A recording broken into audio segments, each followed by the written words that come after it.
Welcome to Cubicle Talks. This is Jada, writer, content editor, and your host. Cubicle Talks are a series where we get to have a warm cup of coffee and chat with the most successful people in their unique fields of business.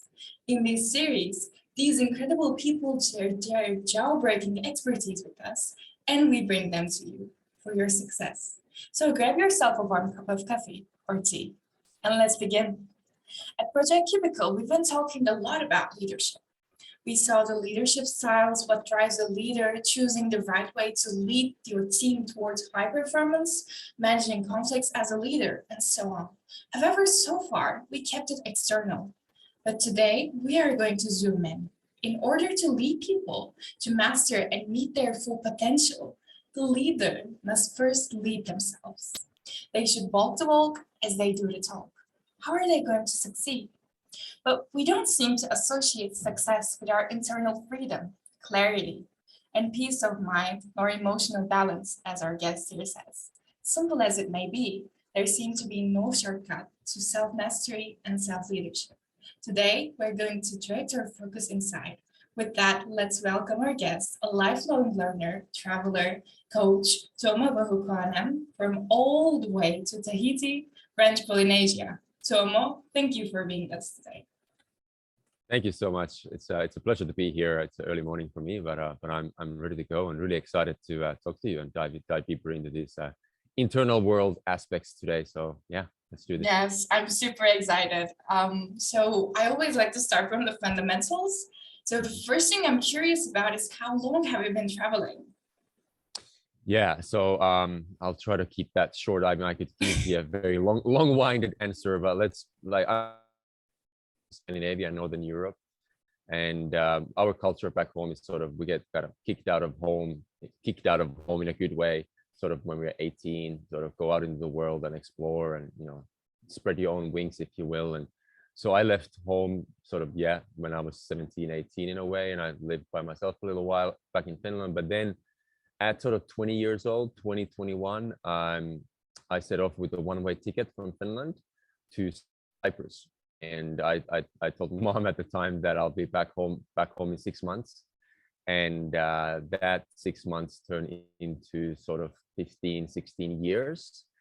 So I traveled around the world, sort of 15, 16 years, sort of looking for my purpose, looking for my place in the world, and, exploring, always doing everything kind of on my own and for myself and by myself, which was good. But at the same time, there was a flip side of the coin. But then sort of 7 years ago, I said, like, okay, I need to plant myself somewhere. I need to find roots.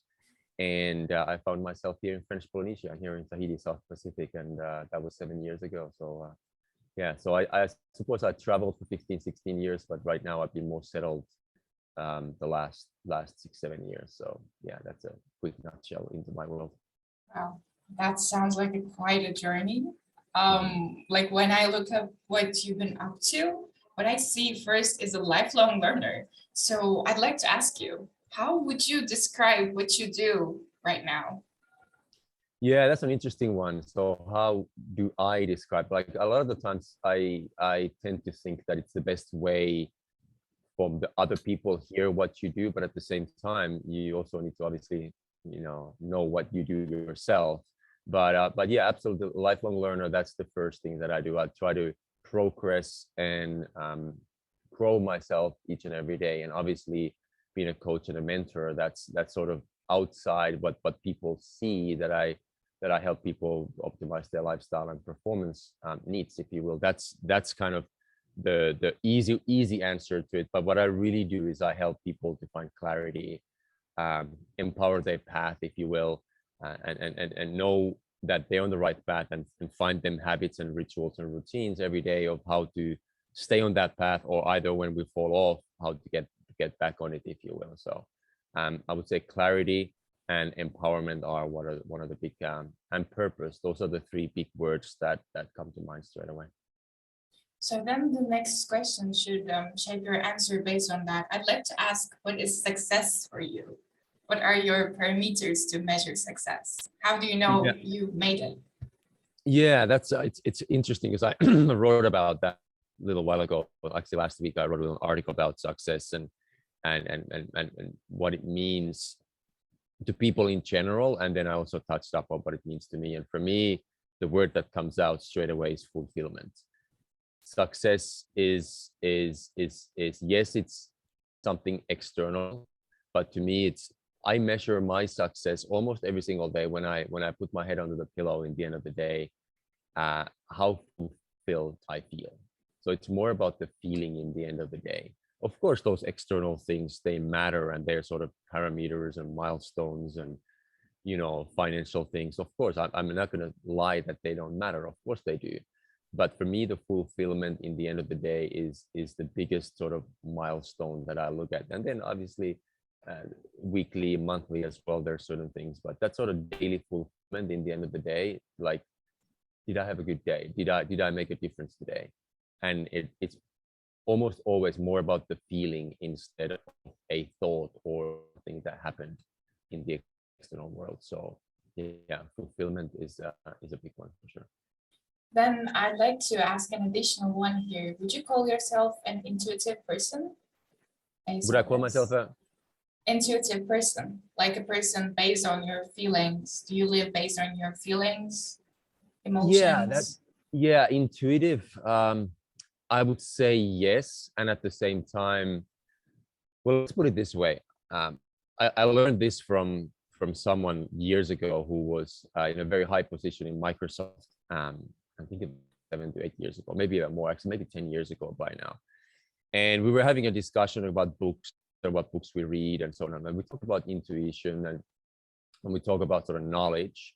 And he said that knowledge and information is important, intuition is important, but intuitive information is always superior.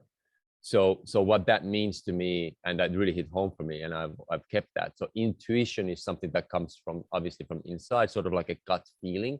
But when you couple that intuitive feeling with an information, with the right amount of information, just enough, not too much, but not too little. And I think that's sort of where the mind and the heart and the soul are in alignment, where we are like, okay, this is where I'm supposed to do, and this is how I feel about it. So that's to me, it's the intuitive information. It's something that I look up to. Of course, sometimes you have to go out and just have that gut feeling and just go for it and don't think about it too much. And sometimes it's the way around. Sometimes I think a lot, and it's more of informative decision. But I would like to say quite intuitive, but also quite thoughtful. So yeah, hopefully that answers it a little bit. That's a good answer. And that's an answer from real life, actually, because we cannot depend on our intuition at all times. We need our logic and we need our emotions when it's necessary. So let's dive deep in. How do we discover who we are? Wow, well, that's a good one. Yeah, I don't know exactly sure where to start from that one, but there's this I like to use the word also the example from yoga a lot of the times. That's one of the sort of good examples that I like to use, because a lot of people think that when we think of yoga, for example, we think the asanas, we think of postures, like doing something and very sort of physical thing. But the essence of yoga, if you will, is to be able to do these postures and asanas, if you will, and then from there to be able to quote unquote quiet the mind, or either have a awareness with the mind, and then a hold of your emotions, that you're able to sit in a state of meditation for longer periods of time. I've heard that also from yoga teachers, that the whole idea of yoga is to be able to sit in the meditation, and then from there to be able to dive deeper into your internal world. So if you kind of, then the other metaphor is peeling the onion. So you start peeling the onion layer by layer to know what the core is about, right? Like, how do you get inside? So a lot of people say, like, know yourself, know thyself, know yourself. Who you are matters. And I talk a lot about identity, like who are we in our core as identity. But for someone who's new to these ideas, who doesn't really know how to get there, it's really hard to start from there. It's really difficult to get straight into talk about your life purpose or your identity, who we are, if you haven't peeled off the onion first. Like I always think that you have to start from the outside to get in, right?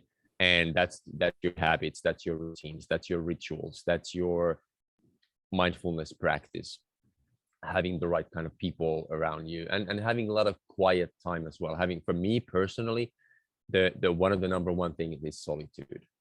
I always, every single day, I almost unconsciously take time for myself. I realize that when I spend time with myself and by myself, and by the way, that's without digital devices, without any screens, maybe going for a walk like I just did before this talk, going out to the forest and just spending really good quality time with yourself, even if it's 30 to 40 minutes, it helps me to peel off those layers and go deeper within. So that's kind of the first piece of it. And then the second piece that comes is, and this might be a tiny bit controversial for some, but I truly believe that there needs to be a healthy amount of tension. Let's call it tension. You can call it stress or pressure, but the healthy amount and the right amount of tension. If we don't expose ourselves to a certain amount of pressure, a certain amount of tension, it's harder to know what we're truly made of. So that being physical, that being mental, and also emotional. Once we stretch ourselves internally, then we'll almost automatically start finding out what we are made of, what are our obstacles, what are those sort of hidden shadows that we didn't know about. And that also, that starts from sort of physical, maybe physical exercise. Maybe it's something that you need to sort of, instead of sitting just 5 minutes by yourself with yourself, sort of stretch yourself to 10 to 15 minutes, maybe 20 minutes, and then maybe you can do it twice a day. So just exposing yourself a bit more to pressure, a bit more to healthy tension. So those would be the two kind of starting points.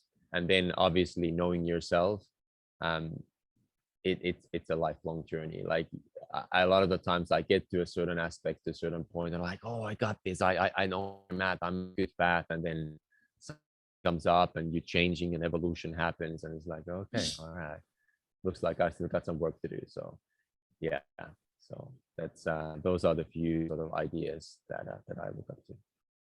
So if you think, it's a lifelong journey, but if we realize who we are, our inner core, what's in it, our purpose, which we're going to talk about in a bit. But is happiness realizing our discovery of who we are? What do you think? Yeah, so I spoke in like 2 years ago, I spoke about why lifestyle matters more than happiness in my TEDx talk, which is obviously available everywhere, over the TEDx pages and so on and so forth. But for me, happiness is kind of like, it's almost a little bit of a slippery slope, to be very honest. And to where I come with this whole idea of happiness, it's more, I think it was even Dalai Lama who said that happiness comes from things that we do. And to help understand, to take deeper that idea, that's why happiness is more for me as a byproduct of actions and lifestyle that we are living. That's also for me, there's a really famous monk called Dandabani who also, said that create the lifestyle where happiness is a byproduct. That's kind of the corner idea of my TEDx talk as well. So I'm not just, by myself with these ideas, but happiness is more, I would say, a little bit more superficial feeling. Whereas if we go deeper from that, the next kind of feeling, if you will, from happiness for me is joy. The joy is more something that's in the present moment. That's something that I'm really joyous to spend time with my child right now. It's more joy instead of quote unquote happiness. And then the last one that I also, what we talked about before, for me is the fulfillment. That's for me is a deeper and a richer feeling than just happiness. Because happiness is something to me that kind of comes and goes. You feel happy a little bit, you do something, and then you're not happy. It's kind of like almost like you do something. It's almost like it's related to dopamine hits, if you will. I'm happy right now. I got, a couple of things on social media, what have you, and then oh, not happy. So it's yeah, that's how I see it. That's how I play with the word happiness, to be very honest. So yeah. That's an interesting perspective. I never thought about happiness as, sleepy or as something that's mixed, I think. Like once there and once not, the other time not, which is really interesting. I should Yeah, get my and head around it. yeah, and don't get me wrong. That's just my own thinking and my own discovery process and how I see it. I mean, for some other people, that word and that emotion or that feeling is completely different. But that's how I tend to see it, because there's a lot of the times like I'm happy. I did something like, oh, I feel happy. It's more like kind of like superficial, not super superficial thing, but for me there's a lot deeper underlying feelings and emotions that are more meaningful, if you will, and are more longer lasting than happiness. And so those are the joy, fulfillment, gratitude, and those kind of things that I look up to. So happiness is, Purpose. of course, it's absolutely important, and I tend to say that I'm a very happy person, but yeah. Anyway, but you get the point. Yes, I do. So at Project Cubicle, we talked about a lot. Setting goals is an important thing. Setting the right goal for you as an individual is even more important. So I'd like to jump on that and ask you, how do we assure something is what we really want? Yeah. One of my mentors actually came here to Tahiti maybe like a year ago, 6 months ago, and I was fortunate to spend a lot of time with him, and he told me, we were sitting down over coffee, and we were talking about goals and goal setting, and I'm a big fan of goal setting. I've done like a lot of it, and it's a cornerstone habit for me, and I do that with my clients, of course, and so on and so forth. And he told me that, Tomo, when you're setting goals, make sure the goals you set are your goals. And I was like, oh, okay. And then what he meant by that obviously was that a lot of the times we set our goals based on what other people think or what other people want from us, being our colleagues, our partners, or the external environment. And we attach like, okay, this is a great thing because you run a marathon, I want to run a marathon. Because this media says this, I want to do that. So we're really exposed to other people's ideas, and based on those ideas or beliefs, then we set our own goals based on that. And what happens is that we actually end up chasing obviously other people's targets and other people's destinations instead of ours. So how do we then set our own goals, which ties up perfectly? I mean, I love this question because it ties perfectly with the fact that you have to know yourself. You have to know what you want. And how do you do that then? Is through that self discovery, is that self expression and solitude and journaling and meditation and exposing yourself to pressure and exposing yourself to healthy amount of tension, like I mentioned. And then from there you start knowing like, okay, what do I actually really want? Like, is this the thing that I want? And the other kind of piece of the puzzle with this one is that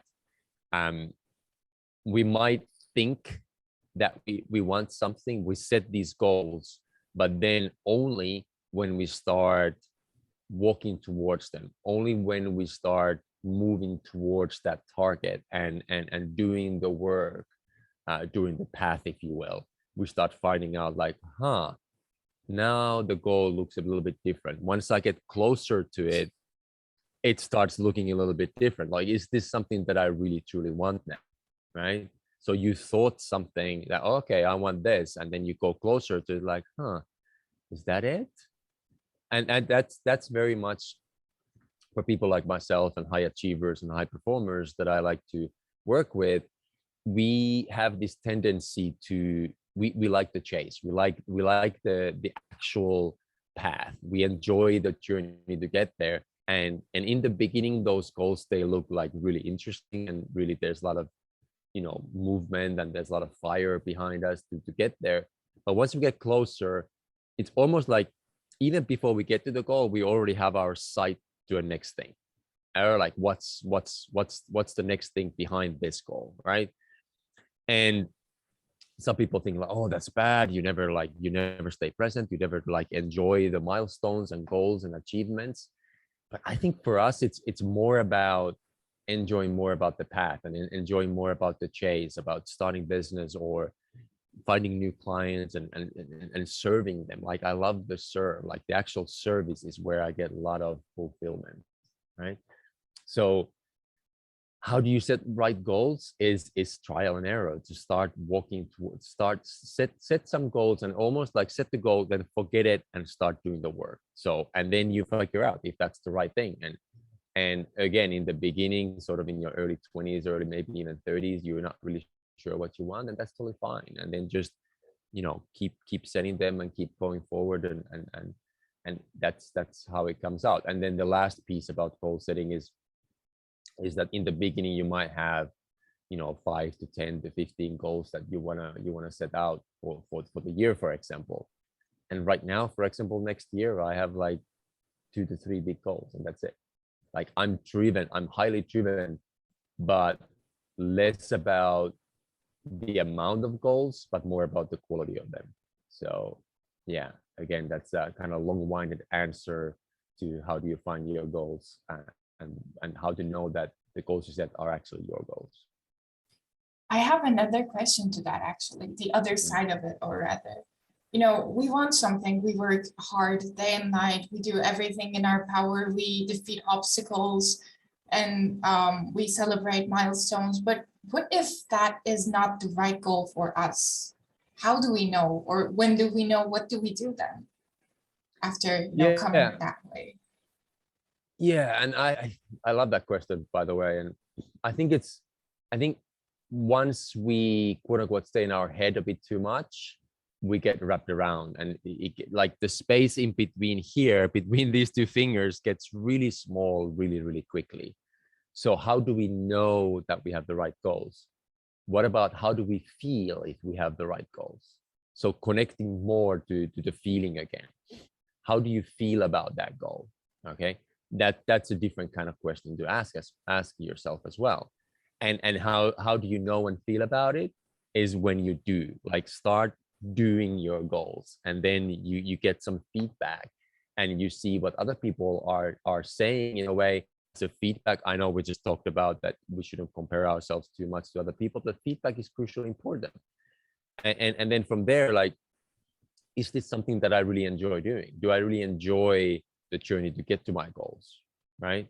um so more about, if you think that you're not chasing the right goals, like, how do you feel about them? Like, what's the emotion underneath? What is the emotion and the feeling that's connected to the goals? Let's say that your goals are 90 days away, that I like to play around in 3-month sequences, especially this day and age. Or it's hard to set goals further than that for me. Like, for me, anything beyond 90 days is more like a vision or a dream, if you will.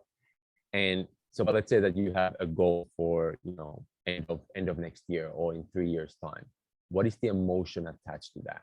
What how do you want to feel when you're there? So those would be some sort of ideas of how to get there.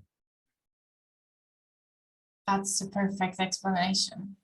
And I never thought of it. Again, I'm learning a lot from you today. So thank you so much. I'd like to speak about self-mastery, one of your expertise. What is self-mastery? Yeah, and it's interesting you mentioned that I'm expert in self mastery. I think I write about it and I speak quite a bit about it, but I would be very hesitant to say that I've mastered self mastery. I think, first of all, mastery as a word is a really really big word, and I'm quite thoughtful every time I write about it or speak about it. I don't see myself that much as a master, if you will. I think, first of all, mastery is something that other people tell you, like, you have mastered this thing, this craft, this whatever that you're doing. It's not something that you tell others that, hey, I'm a master at this, right? It's something that people puts you at that podium, if you will. And a lot of the times when we think of the word mastery, first of all, and I'm coming back to the self-mastery, a lot of the times the mastery is more about the external craft, almost a little bit about like some of the external achievements, but mastery is like someone, what I'm thinking about is someone like a sword maker in East, like in Eastern countries, or someone who has done something for 30, 40 years. And it's really simple. What they do in the external world looks extremely simple, but it's extremely complex inside. So almost like the complexities, it doesn't look complex, but we know that it's extremely hard, but that person has made it look extremely simple. That to me is one of the best representations of mastery. Now, then from there, like, how do we go into self-mastery, which is more of that internal game? And like I mentioned it a little bit in the beginning, that sort of self-discovery, I doubt that it ever stops. Soon as you think, oh, I've got this, I've mastered myself, I know who I am, I know how to handle my emotions and my thoughts, that's when the growth stops. And that's definitely not what mastery is about to me.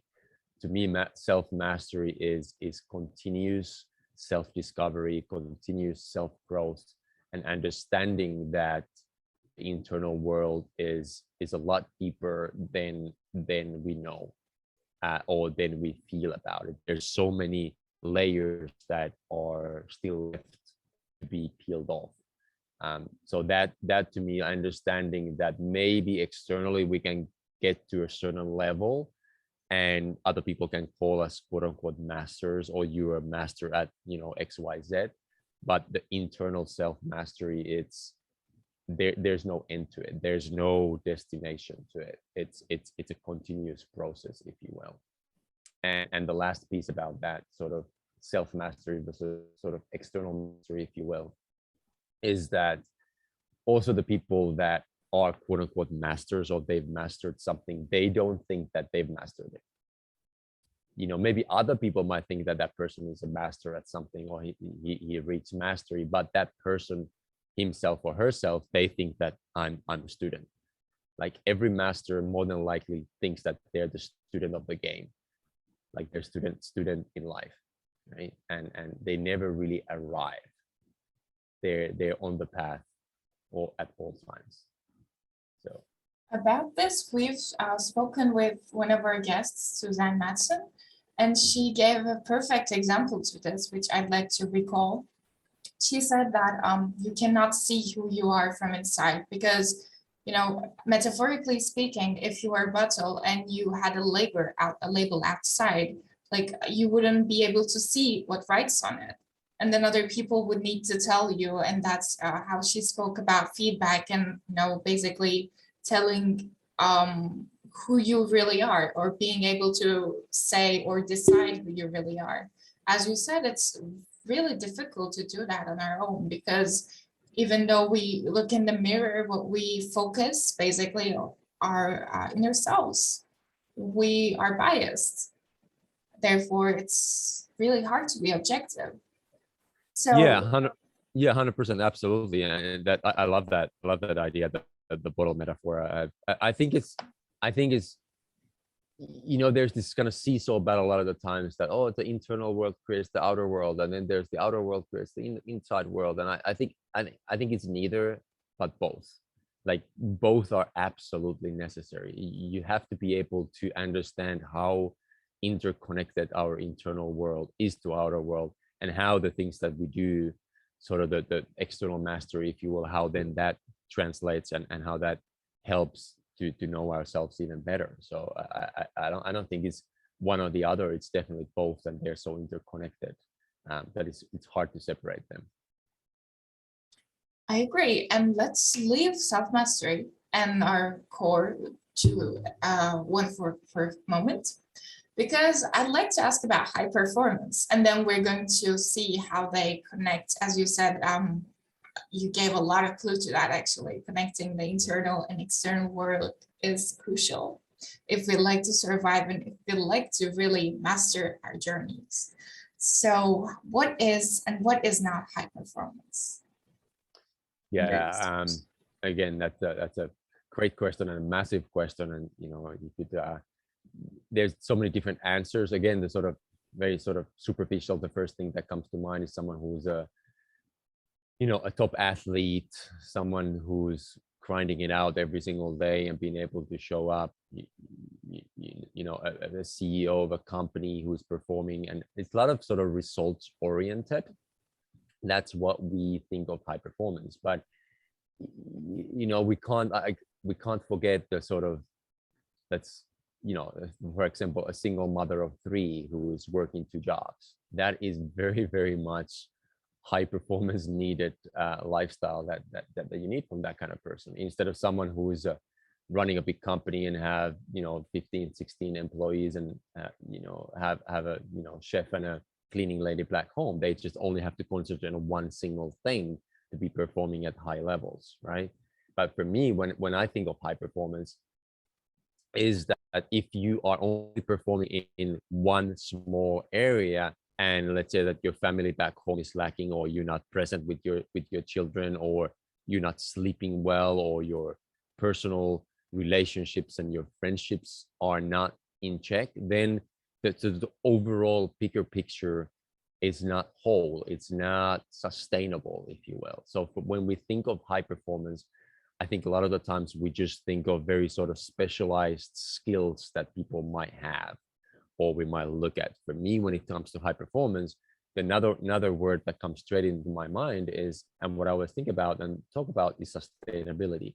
How sustainable the high performance is, and are you performing at high levels in all areas of your life, not just your career and your job. Again, like I mentioned about those other areas. So that's something really, really important to think about when it comes to high performance. So looking at more holistically, and that helps at least me to understand, like, okay, that person might be performing really high levels at sports or at business, but how's their personal life? And then that brings me more into sort of other aspects, and how we can keep it sustainable. But that's what, to me, high performance maybe is. And then someone, again, like I mentioned, someone who's not having the other pieces of the puzzle or the elements in check, then I'm like, okay, maybe they're performing at high levels at that one area, but maybe not in others. Okay, so how do we achieve high performance? How do we achieve high performance? Well, to me, I look at it through kind of four pillars, if you will. It's and there's different ways and different words for these, but it's mental, emotional, physical, and then sort of spiritual, if you will, or energetic, if you will. So those are the kind of four areas. So you might be performing very high in physical attributes, again, like I mentioned, but is your mind and emotions with you? Are you able to control your do you have emotional resiliency, for example? How high is your emotional resilience? And then from there, the sort of mastery obviously is one sort of aspect and element, which goes into that sort of physical bucket, if you will. And then there's the thought process, like clarity of your mind and focus.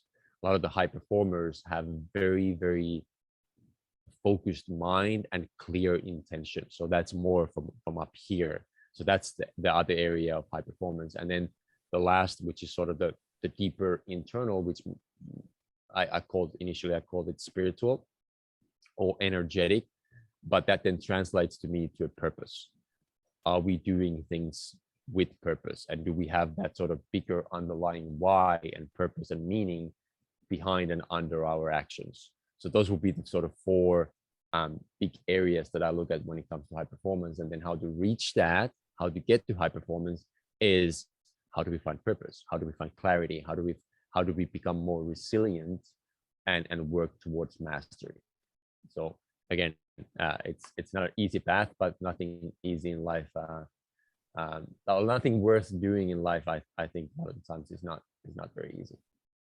So if we sort of have a roadmap based on those four pillars of high performance, do you think we can make it sustainable reaching it is one thing, but keeping it is another thing. So how do we keep it?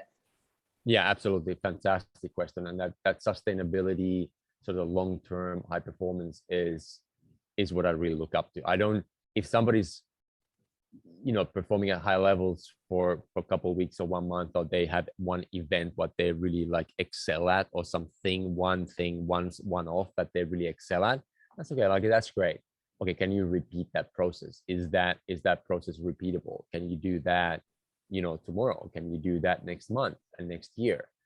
And can you do that in 5 years of time, for example? So that sustainability is a massive factor, which, how do we become sustainable in our high performance? Then, for me, there's many things underneath, but those four elements I mentioned are sort of foundational pillars and foundational blocks of it. And then from there, if you come sort of, even smaller and more sort of daily actions, obviously the big thing is your habits and routines. What are the sort of daily actions or routines, what you're doing? Obviously rest, rejuvenation, and relaxation is massive. If you are doing something for, let's say, 5 to 6 to 7 8 hours a day, I would say that, and especially if you're performing at high levels, you also need to be a very high performing at your rest and rejuvenation. You need to be able to then completely go offline, of create, give your mind and give your emotions time to relax and regenerate. Because that's, I think, one of the biggest sort of pitfalls that a lot of high performers are not doing very well, is allowing themselves to rest and rejuvenate. So that's something that really is hyper important when it comes to high performance. I do it a lot myself too, because when you're so driven and to reaching your goals, to feeling that adventure, to doing so many things all at once, just feel like these things are giving you a rest already. You're happy and you're doing what's your passion. So why should you need additional rest? But then it doesn't work that well, or it doesn't work that way actually. Which is super interesting. So connecting self-mastery and high performance, as we discussed before, how do you think we should connect them? Like, what is the bridge between them? How do we draw that bridge? Yeah, fantastic question. Again, it's almost like the same with the external mastery and internal mastery, if you will. So the self mastery is the internal game, and then the high performance, if you will, could be the external, the outer game, if you will. And then what is that bridge in between? How do we connect those two together? There's always a connection, and sometimes the connection is very clear, and sometimes it's not very clear. Sometimes, like I mentioned, like, okay, I know myself, I know where I'm at, this is exactly what I want to do, but then sometimes the results are not there, and sometimes it's vice versa. You get these really amazing results, but you don't really feel good about them. And like, oh, I got this, but I don't know if that was something that I really truly wanted. So the word that comes to mind is obviously alignment, like that alignment between your external and internal world, between your thoughts, emotions, feelings, and your habits and actions in the outer world, and then how to connect that to sort of quote unquote soul's purpose. So how do we connect self mastery and high performance? It's almost something that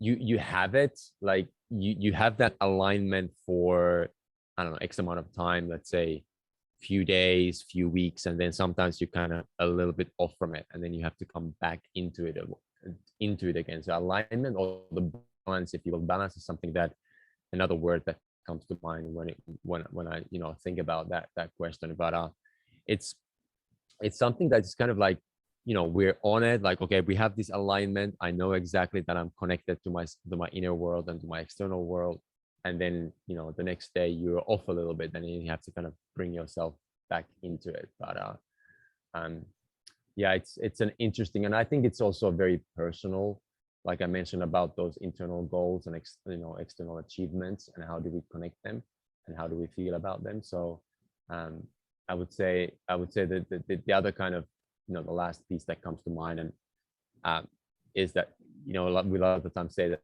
the longest distance in the world or is from your head to the heart, because the head wants to be always in the future, and the heart, your soul needs to be in the present moment. And how do we sort of connect those two together?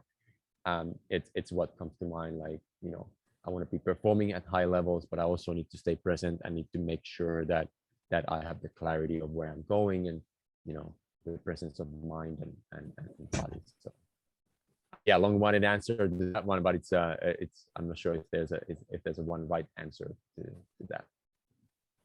So you talked about sort of a disruptance, sort of getting back on track when that happens, because that balance is, has a tendency to be disrupted all the time, because then we cannot achieve growth, if you may. So does staying on track mean to always be at our peak state? If you will? Yeah, no, definitely not. So for me, first of all, the peak performance or peak state is something, you maybe go up and then you come down again. Like, it's very almost impossible to stay at that peak state for long periods of time. I think it's impossible, to be honest. And that's why I don't like to talk a lot about peak performance per se. Instead of, that's why it's high performance or sustainable high performance. So the peak state, or that's something that comes and goes. We have it, and then sort of, especially if you stay on that peak state for longer period of time, we pay the price, if you will. We need to be able to rest and rejuvenate to get back there.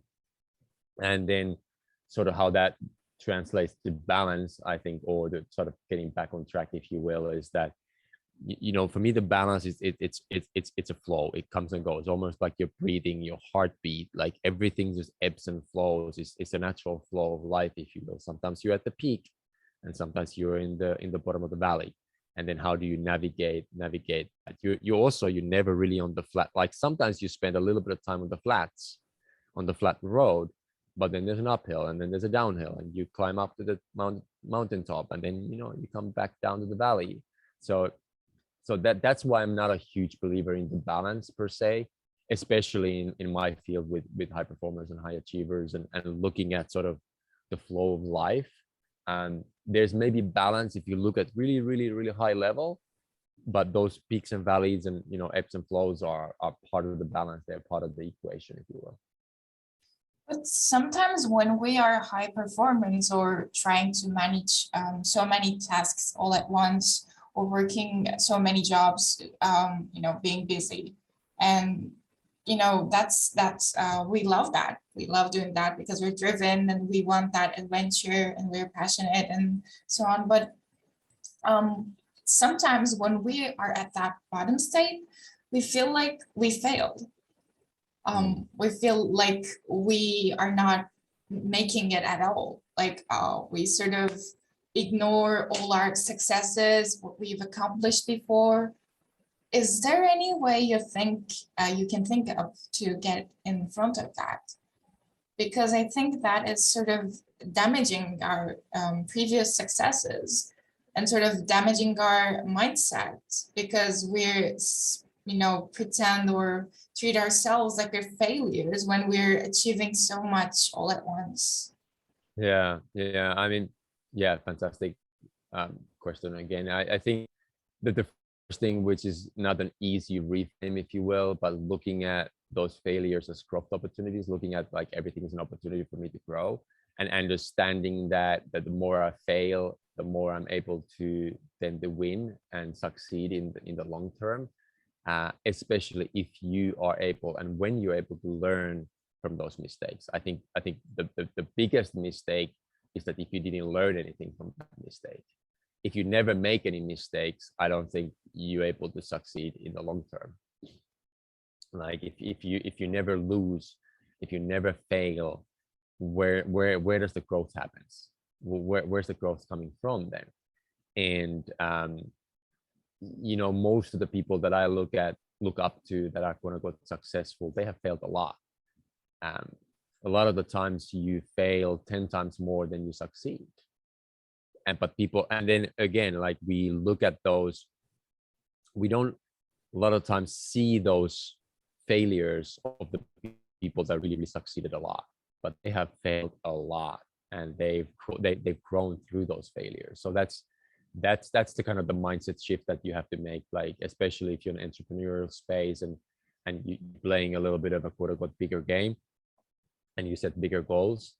You must understand that failure is ultimately the part of the game, and it needs to be there. And then again, the more you play, the more you fail, then you realize that over time those failures become less and less, and there's going to be more and more successes. But in the beginning of the journey, especially, you need to fail a lot. You need to get a lot of no's from, like, if you're selling, for example, if you're in sales, like I think all of us, we're selling something. We need to be able to accept the no's in the beginning to be able to get to the yeses. So that's something that comes to mind. In connection with that, I'd like to talk about how today's world feels, or comments on that.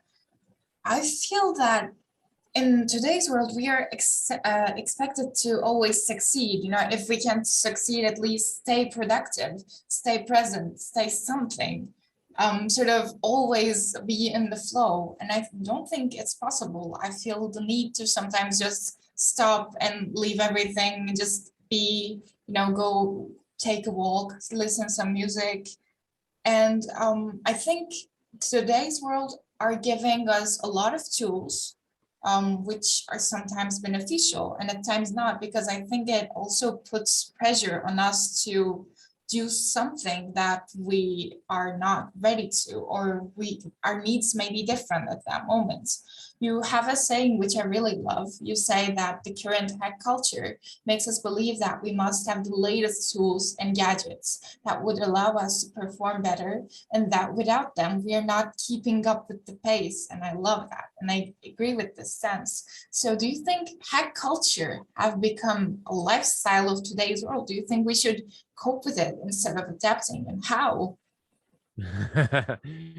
Yeah, that's a loaded one as well. I think there's this one thing that really goes well with the people that are into this quote unquote hack culture, that people that love those gadgets and the new stuff and the latest and the greatest. It's this idea of FOMO, that fear of missing out. Like if I was selling something to people that are in the hack culture, I would definitely use the FOMO tactic, which means that, hey, there's this new thing, make sure you're not missing out of this latest gadget. And these people that are into hacks, they will go, oh, I need to get it, like give it to me, right? So it's more about, understanding that, okay, so maybe people are just wired differently, and some people really love to be on the pulse and have the latest and the greatest gadgets. And but I always think, like, okay, if you're into that sort of hack culture and the hack lifestyle, have you got the foundations right? Have you got the foundational pieces right? Are you making sure that you rest really, really well? Is your nutrition and movement on point, for example, when it comes to sort of, personal development and sort of performance, if you will? So making sure, because for me, the foundational pieces are at least 80 to 90%, maybe 95% of the puzzle. And then those hacks, if you will, or the quote unquote optimization, which is another kind of very famous word these days, that maybe then gives you the last couple percent, like that sort of hacks and things, which is, if you haven't done your foundations right, if you haven't done the basics right, there's no reason to even look anywhere close to these hacks and sort of, sexy things that are like really, really grabs your attention and gives you this kind of like idea that you're following up with the Joneses, if you will. But I always come back down to, like, okay, let's set the foundation right, let's get the basics right, and let's do those really, really well. And then when those are done really well, then maybe, like, okay, if you want to have some kind of hack, then maybe use it like when everything else is set up in place first. I think when we're trying to adapt to these new gadgets and tools, and most of them are usually startups trying to, get into the business world, but I think that what we forget is the individual differences part. I learn differently, I produce differently, I create differently, I listen differently, my processes are different from yours. And when we say this seems like we alienate this, if you may. Like we treat ourselves like we're one and the same, and we're individually different and we're diverse and so on. But then how are we supposed to produce in the same way or the same amount or for the same duration? Don't you think it's sort of ironic to put that expectancy on ourselves? Don't you think it sort of sets us back in our track? Yeah, 100%. And I think that then sort of ties back into the beginning of the conversation, which was that you have to know yourself. And the more we compare ourselves to other people and what other people have achieved and what other people want from us, less we are on our own path, unless we know ourselves. Like that's where everything sort of ties back into, for me, that of course we have to follow the trends sometimes, especially if you're in the business world, but then you also got to follow your own path and follow your own intuition and think like, hey, this is, if you have a gut feeling and like you think and feel that, hey, this is the right thing to do, then follow that path. And yes, of course, get feedback, acquire feedback, and make sure, in the business world, make sure if the market wants you to do something and there's some signs and feedback from the market, then adapt your own sort of ideas to that, instead of just going completely to what the market wants you to do, because then you forget yourself. And then in the long term, I'm not sure if that's the great idea. Like maybe you get some business results, but did you forget yourself along the path? And if that's not something that you truly want to do, then I don't know if that's maybe from the business perspective, it might be functional, but then from the personal perspective, is that functional? I'm not sure. How do we get back to it? How, if that happens, and I'm sure that is happening, it happened to me a few times, so at least I can keep the count of. How do we get back to our track when that happens? Yeah, Convince ourselves that we're not failing and we're not absolute failures, and that we're doing some things right, and that we're still believe in our vision, our dreams, and ourselves. I think it's a continuous improvement. Like again, like I take it back down to the conversation about balance, and like one of my other sort of favorite things to always say is that it's more important to know how to get back on track instead of trying to stay on it. We think that we need to find balance, inner peace, all these things, that we need to be really like set in stone. Like this is my balance. I'm always in balance. But it's especially in this day, and it's really hard to stay on your path, right? So it's more important to know what to do when you fall off, because we all fall off. If it's not daily, weekly, or monthly, like every now and then we fall off, and sometimes that fall or fail, if you will, is bigger than others. And then it's like, okay, now I'm really far out of my path. Now I really need to get back on track. I need to rest, and I need to, write about it, or what have you, talk to someone, or find a mentor or a coach or what have you, that can really help me get back on track. So having tools, rituals, people, strategies of how to get back on track instead of trying to stay on it, that's already a first mindset shift. And understanding that as the world changes, we change as well. As the things in our outer world change, the internal world needs to kind of readapt to that, those changes as well. So it's something that, like, okay, I want this today. Do I want the same thing in 3 months or 3 years of time? Oh, I'm not sure. So being able to be adaptable and changeable, I think it's a very much of a key element to having in today's world. Yeah, a lot of loaded on that as well. Yeah, a loaded one. Okay. By the way, you mentioned something and I didn't have a question on that. So I think it's important to re-mention it. Asking help and talking about it with people people you trust, I think is crucial. Because they might be at the same place, or they might have been at the same place, or you might be going through the same thing and in the same time. I think it makes it a lot worse to know a lot less worse to know that someone else is going it through with you. I think that sort of makes you rely on that person and that person's you. And I think that connection is what keeps you on track. Yeah, 1000%. And then so let me just quickly tie that up. First of all, for me, the first thing comes to mind is, yes, the support is crucial. And I mean, obviously, I work in that space. I help people, I guide people, I coach and train people. So that's super, super important. It's that almost, but if you think of the context of the discussion of today, that's the external support. You also need to be able to have internal support, which is your self-master, which is yourself, knowing yourself and having a ability and time and space for yourself and spending time in solitude. If you are too attached to a coach or mentor or other people, then you never get to know yourself. So for example, what I always like to say, if I work with someone and we start the sort of coaching agreement, I always say, like, my job is to make myself not needed. Like, after this, whatever, 3-6 months, sometimes it's a year, I want you to be able to kind of cope, and that it to be in a state that you don't need me. Like, I need to be unavailable to you. And then in the beginning, yes, that support is maybe more, but then later on, you know, I'm hoping, and that's my aim, that I don't need to be there anymore so much. Again, that depends on the person and personality where people are. Again, there are some people like myself and, you know, high performers, we always need support to make sure that we stay on track. So that's kind of another end of it. So it depends of the person and personality quite a lot as well. If you want to perform at your highest levels, you're always going to need support. You're always going to need other people, right?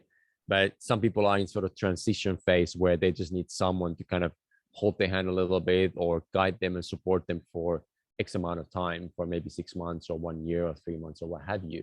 And then they're off to the races on their own. But so basically what I'm trying to say is that coaches are super, super needed, but also you need to know what you truly want and what is the level of support that you need from a coach, from a mentor, from sort of your peers and family and friends and so on and so on. So yes, we need support, but we also need to be really solid on our self-support systems as well. So this is a sort of a personal or a job related one. When you meet a person or a client, a potential client, how do you start that journey? How do you know that you're going to work together and so on? How you're going to support that person, and if you're right with that for that person, and so on. How does that journey begin? Yeah, absolutely. Like, obviously in the beginning we have, you know, maybe 1 or 2, sometimes even 3 to 4 sessions without, and I just really want to make sure the connection is there. Like, connection is everything. The trust needs to be there. The link of trust is the first thing that needs to be established. So a lot of the times I have, quote unquote, you know, meet and greet calls or introductory calls, and making sure that we know each other's and we know what we want. And a lot of the times, like, maybe the person feels that that's a good thing, but I don't feel like, oh, I'm not sure if I'm able to support you, or vice versa. And that's entirely fine, because a lot of the times it's only very few and selected people that I work with, because most people don't really, you know, they don't vibe with me. They don't see my values the same way. But those few people that do, then those are quote unquote my people that I'm able to help. And so finding out that link of trust, link of connection is the key thing in the beginning. And then from there, see, like, okay, am I able to actually help you with my skill sets for your needs? So it you know, it takes 1 or 2 calls, and then we go from there, kind of thing. Wonderful. I wanted to ask that in case, you know, you have a potential clients listening to you here. So last question. You have clients from diverse backgrounds. According to your expertise, what do we do wrong in this area? Self-mastery, high performance, clarity, setting our goals, and what are the things you believe we usually get right? What are the things we get right? What are the things we get wrong? I think that's very sort of personal question because it depends on each person. Some people are great with their goal setting. Some people are really great at their habits, but they lack a lot of emotional resilience. They don't know how to handle their sort of emotions a lot, for example, or vice versa. Someone is a very stable in their relationships and sort of emotionally resilient, if you will, but then completely out of habit. So like they have no kind of rhythm or clarity of what they want, for example, or lacking a lot of purpose or what have you. So I look at, like I mentioned, I look at those four elements, which were the sort of mastery, self-mastery, resilience, clarity, and then the deeper underlying purpose. So those are the four sort of frames that I look at. And I always start from what is the easiest point of entry.